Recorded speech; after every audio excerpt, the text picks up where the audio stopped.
2 weeks before I gave birth to my first and only child, I got my AARP card.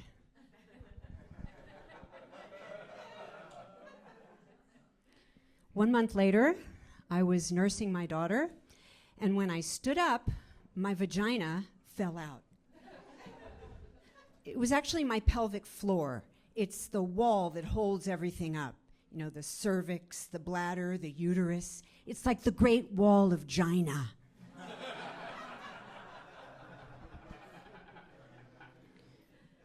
My OBGYN was out of town, so I saw his partner. He told me it was age-related. Fuck you very much. And all I had to do was 100 Kegels a day. Okay, a Kegel is like a vagina pull-up. I'm doing one right now. You can do 100 vag-ups a day. You can do 1,000. You will never pull your vagina back up into your body. I needed surgery, but I was still nursing and I didn't want to quit yet, so I delayed the surgery. My sisters nursed their kids till they were 8. The only reason they quit was because of the orthodonture. My sisters are uber moms. See, my husband Gordon and I, we were together 20 years. We never even talked about kids. I mean, we were artists. We were East Village artists. He was a rock and roller. I was a performance artist. I was a mime. I was a teenage mime. Don't tell anyone. But I could never imagine being a mother and an artist at the same time. Then my mom got sick, and we moved to LA to be closer. And then my mom died, and that's when my husband Gordon really started bringing up the B word. Baby. I can't have a baby, I said. I'm 45. That's like half dead. Or half alive, he said.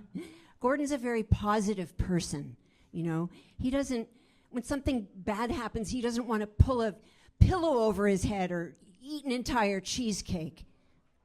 Not that I've done that. But I could never imagine being a mother and an artist at the same time. But I really love him so deeply, I thought, I'm just going to try and do this for him. I'm just going to try. And we tried. Every time we tried, I held my breath. I thought maybe the sperm wouldn't swim up as well if there wasn't any air. When we were finished, I'd run to the toilet and I'd sit down and I'd push out every last seed. I push really hard, leave no one behind. Everybody out out of the pool. Everybody out. I got pregnant.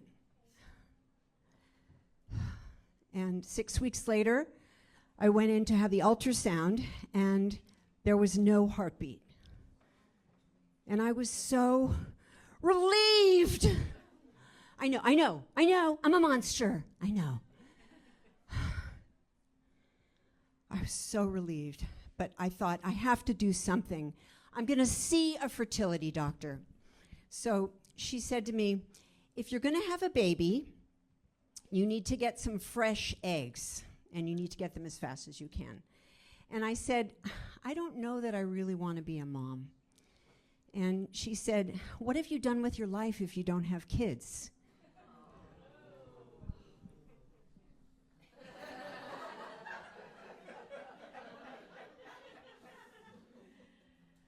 And I said, well, I'm a writer.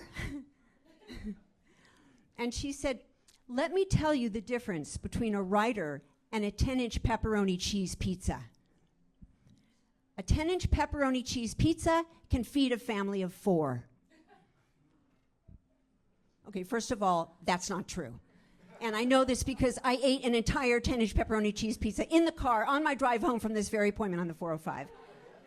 And second of all, fuck her. Yeah.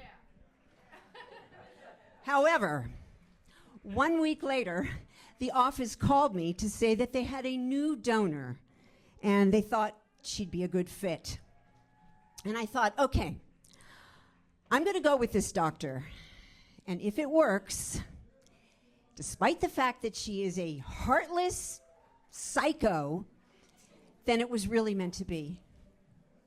And it was really meant to be. The baby was due on a Tuesday. Tuesday came. She didn't budge. A week went by. Nothing. The doctor said, meet me at the hospital in 2 hours. I said, why? He said, the fluid is low. The baby needs to come out. Oh my God. I took my laptop to the hospital because I had one chapter left to write in my sugar addiction memoir. I thought, here's how it's going to work. They're going to give me the epidural. First they'll break my water. Then, give me the epidural to block the pain. And Gordon will hand me my laptop. And I'll squeeze out the last chapter of my memoir before I squeeze out the baby. But the epidural didn't work. And the second epidural didn't work. And after 26 hours, I finally pushed her out. This was the big moment. I was terrified to look. I was so afraid. I thought, no. And Gordon was standing there holding our daughter. I forced myself to turn my head. I forced myself to reach out. And as I looked down at this little girl, she was so perfect, so whole, and so sweet. I thought, I never could have written this. Thanks.